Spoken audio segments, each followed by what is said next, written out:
Olá pessoal, meu nome é Alexandre Rodrigues, sou professor de estratégia em diversas universidades, consultor de empresas dentro desta área.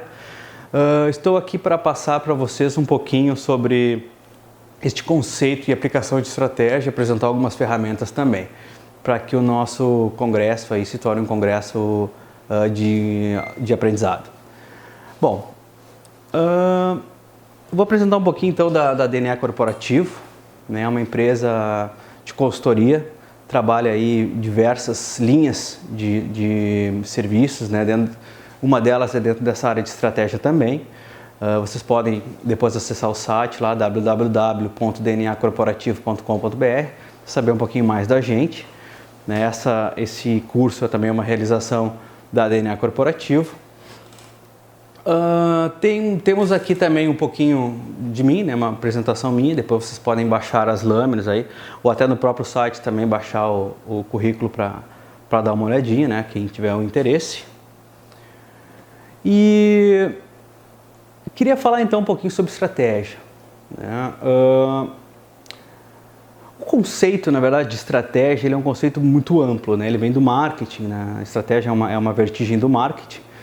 Mas a verdade é que todo animal ele é um estrategista.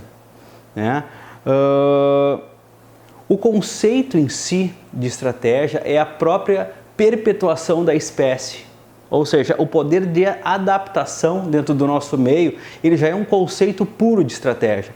Todo ser vivo hoje que habita o nosso planeta, ele é um ser que pratica a estratégia constantemente.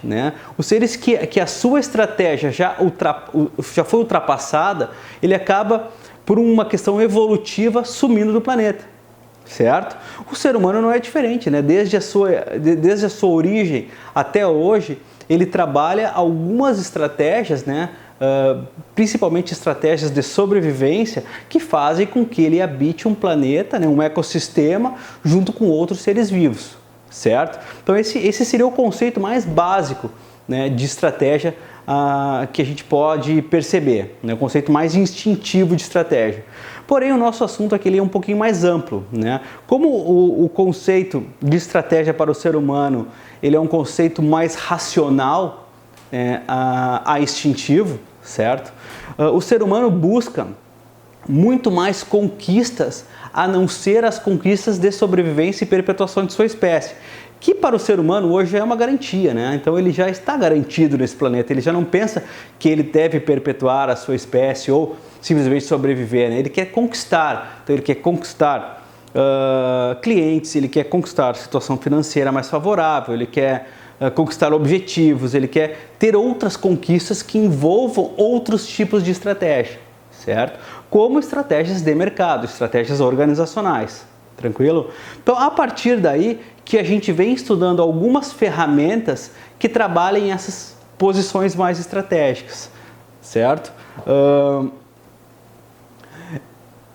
Ao longo da história, então, a gente consegue perceber algumas personalidades que trabalhavam muito bem essa questão da estratégia, Entre essas personalidades, eu elenquei algumas aí que chamam maior atenção dentro dessa linha estratégica.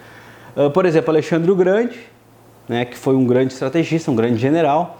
Ele se utilizava da estratégia para se posicionar politicamente, ou seja, ele se utilizava do seu exército, da sua força, perante o seu exército,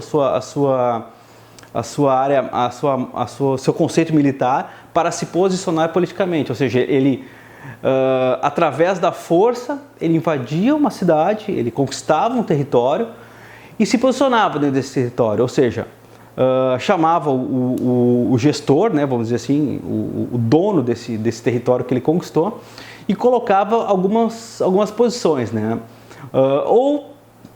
você continua sendo o dono dessa terra e se reporta a mim como rei, como eu conquistei o teu local e eu parto para meu próximo objetivo, ou você morre, Então, quer dizer, as opções eram essas duas, ou este rei continuava o seu reinado, né? Porque ele conhecia muito bem a cultura daquele local, ele conhecia muito bem a língua daquele local. E outra coisa interessante, Alexandre o Grande não precisava se desfazer de ninguém do seu exército ou da sua linha de confiança para colocar fixo naquele local, né? Por que isso? Ele pensava o quê? Eu vou pegar um general, uma pessoa de minha confiança e vou deixar aqui, né, para administrar esse lugar que eu conquistei. Essa pessoa não é um administrador, essa pessoa não conhece as leis, não conhece a cultura local, não conhece a língua, provavelmente vai acabar fazendo um mau trabalho naquele local, né? Então, quer dizer, ele ia perder um general, um competente general, para colocar dentro do local que ele não era apropriado a estar, né? Então, ele acabava por conquistar os lugares, esses reis então se reportavam a ele como rei, e ele continuava o seu legado de conquistas, né? Gengis Khan, né, foi um grande general mongol também. O que ele fazia? Ele mandava alguém na frente, né, do seu exército até a próxima cidade, falando sobre este grande exército que invadia cidades, inclusive invadiu a sua cidade, dizendo que matava pessoas, todo mundo que se contrapunha a ele morria, não poupava mulheres, não poupava crianças, destruía tudo pela frente.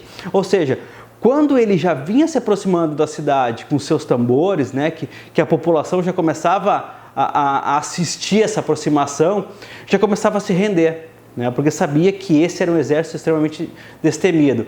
Obviamente que, quando ele chegava a esta cidade, a esse local que ele gostaria de conquistar, e neste local existiam pessoas que ainda se opunham à sua invasão, ele tinha que fazer o que realmente, né, ele se estava propondo a fazer, né? Então ele matava essas pessoas para manter a sua fama, né?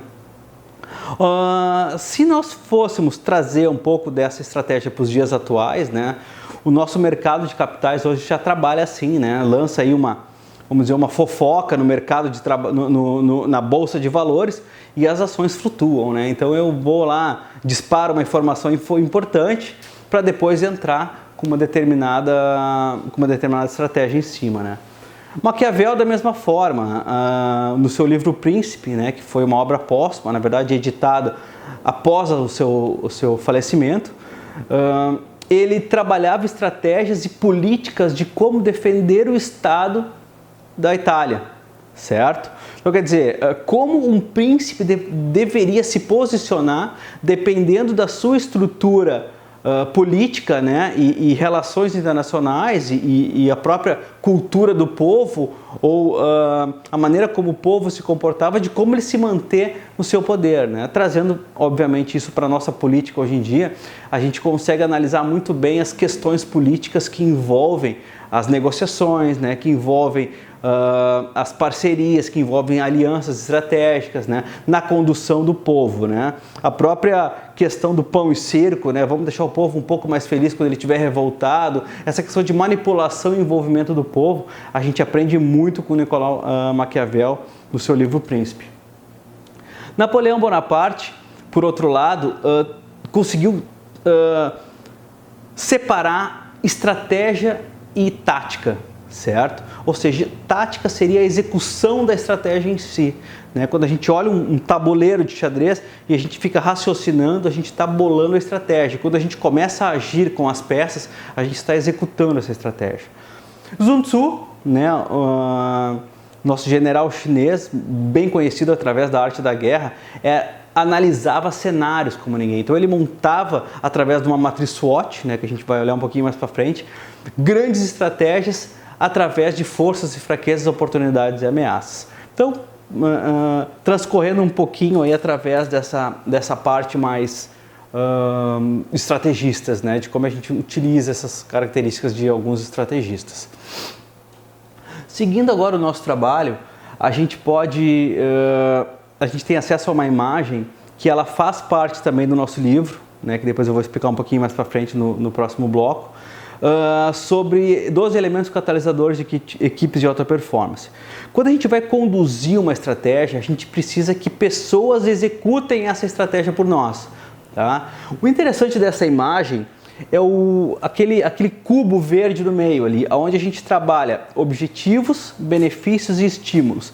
Cada indivíduo é movido por essas três colunas, vamos dizer assim, tá?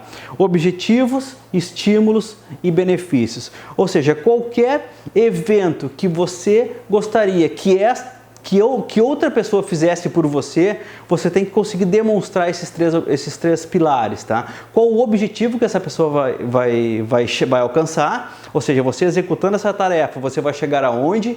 Qual o benefício que ela vai ter executando essa tarefa, ou seja, ela vai aprender, ela vai desenvolver um outro conhecimento, ela vai contribuir para a sua vida pessoal de alguma maneira e principalmente qual o estímulo que ela vai ter, o que estimula ela a fazer uma coisa que você gostaria que ela fizesse.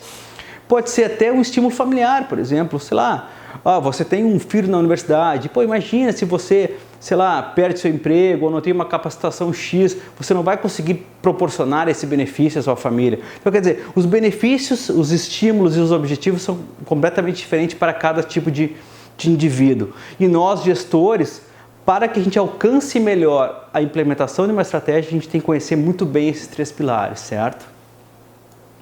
O que mais que a gente tem aqui? Continuando falando em objetivos, tá? Existem os objetivos individuais, né, que são interesses e aspirações de cada indivíduo, né? Então, cada pessoa é diferente entre si e a gente tem que entender que cada pessoa tem os seus objetivos, além dos objetivos estratégicos empresariais. Porém, nós temos objetivos grupais, que são os objetivos mais instintivos do ser humano, tá? Que devem ser entendidos e devem ser contemplados na hora da implementação de uma estratégia pelo gestor. Eu vou citar aqui alguns rapidinho, né, para a gente ter uma ideia. Por exemplo, instinto de sobrevivência. Qualquer tarefa que influa num objetivo de sobrevivência, ela está fadada à morte, né? Ela está fadada a falir. Por que eu digo isso? Ninguém vai executar alguma coisa que faça com que isso corrompa o seu valor de sobrevivência, né? Que vai correr algum risco de vida. Por mais que não vá correr risco de vida, mas a insegurança que as pessoas sentem em não entender o objetivo de alguma tarefa faz com que a gente tenha esse sentimento de correr risco de vida, certo? O que mais? Expansão. Expansão é o sentimento de crescimento, né? Todo mundo quer crescer, todo mundo quer expandir. Então, a gente mostrar que uma ideia ou uma estratégia possa trazer um sentimento de crescimento, as pessoas também se sentem bem com isso, elas querem crescer. Coesão. Coesão é o quê? É reduzir conflitos, basicamente, né? Elas estarem cientes e responsáveis da sua função dentro daquela estratégia, certo? Então, quanto mais entendimento, melhor. Influência. Influência é o quê? É influenciar outras pessoas. Nós servirmos de modelos a outras pessoas, né? Que é uma coisa mais legal que alguém copiar alguma coisa que você fez, né? Então, você se sente bem com isso. Então, todas as pessoas se sentem bem com isso, elas querem ser copiadas, elas querem ser vistas, né? Mais do que a gente copiar alguém, a gente quer ser visto e também copiado. E de integração, né? Ou seja, fazermos parte de alguma coisa. Então, nós estarmos hoje fazendo parte de um grupo e essa responsabilidade ser dividida com a gente, faz com que a gente se integre, faz com que a gente sinta também a corresponsabilidade. Então, eu discutir estratégia com um colega de hierarquia mais baixa que a minha, faz com que ele se sinta corresponsável também. Por quê? Porque ele contribuiu para essa ideia ser executada, certo? O que mais que nós temos aqui? O uso do conceito de autoridade e poder, tá? Autoridade é fazer com que as pessoas façam alguma coisa que você quer que elas façam sem que a gente precise mandar, certo? Então, quer dizer, a persuasão, né, mostrar o benefício, ter o estímulo correto e mostrar o objetivo correto faz com que as pessoas executem as tarefas de uma forma mais harmônica, certo? Qual a diferença entre poder? O poder não necessariamente é aquele poder de mandar, de gritar, de exigir, mas sim o poder de lembrar que aquelas pessoas estão ali para fazerem determinada função, né? Cada vez que eu tenho que lembrar isso, quer dizer que eu estou falhando como líder, na verdade, né? Porque eu tenho que dizer, olha, lembra que eu sou teu chefe? Então, quer dizer, tem que fazer isso. Agora, se elas conseguem entender o conceito de determinada ação, eu não preciso utilizar do meu poder. Até porque não é sustentável isso. Cada vez que eu tenho que usar o poder, eu estou minimizando as minhas chances de corresponsabilidade. Certo? Por exemplo, eu estou trabalhando questões como um treinamento ou um trabalho que eu tenho que entregar de um dia para o outro, eu vou exercer mais o meu poder. Eu vou dizer, pessoal, confia em mim, faz assim, assim, assado, depois eu explico o que está acontecendo. Bacana, as pessoas vão fazer, certo? Mas isso não funciona sempre, né? Se elas não entenderem onde elas vão chegar, dificilmente eu vou conseguir conduzir uma equipe por longo prazo, ou médio a longo prazo, dizendo, não, faz isso que eu estou mandando, depois eu explico. Tá? Então, quer dizer, a gente conseguir trabalhar as duas relações, né, entre poder e autoridade é muito bacana para o gestor, certo? Outra situação importante que a gente vai trabalhar são questões de mudança de comportamento, né? Para que eu consiga envolver uma pessoa, muitas vezes eu vou ter que mudar o comportamento dessa pessoa perante a determinada função, né? Claro que isso é complicado, né? A gente querer que alguém mude por nós, né? Sendo que nós mesmos às vezes temos que nos entender para a gente conseguir mudar, né? Quem somos nós para querer mudar alguém? As pessoas são como são, né? Então a gente tem que mudar o quê? A percepção dessa pessoa. Por que a gente tem medo de alguma coisa? Por que a gente tem medo de aranha, por exemplo? Ou medo de barata, medo de cobra, medo de escuro, medo de sair na rua, fobias? Porque a gente não entende muitas vezes o que são as nossas fobias. Se a gente conseguir entender o que é um inseto, o que é uma barata, o que é uma cobra, a gente consegue definir qual a cobra que é venenosa, qual a que não é, e acaba perdendo o medo, não é verdade? Assim funciona dentro da percepção de estratégia, né? Por que as pessoas às vezes não contribuem tanto? Porque elas têm medo, né? Qualquer desafio novo que a gente vai ter faz parte de uma fobia. Então, se a gente conseguir mostrar para essas pessoas todo o lado bacana, todo o lado construtivo, né? Elas vão perder o medo e se doar muito mais para a gente, certo? Jack Welch já dizia, né, ali, ó, quando a taxa de mudança fora da sua organização é mais elevada que a taxa de mudança interna, o final está próximo. Ou seja, quando o mundo evolui mais rapidamente que nós, alguma coisa já está errada. Então a gente tem que ter essa percepção e poder de adaptação para que a gente consiga acompanhar o mundo à nossa volta. Esse bloco então falou um pouquinho sobre conceitos, né? Agora vamos lá para o segundo bloco e depois teremos mais 2 blocos. Então estamos fazendo uma gravação de 4 blocos. Valeu, obrigado.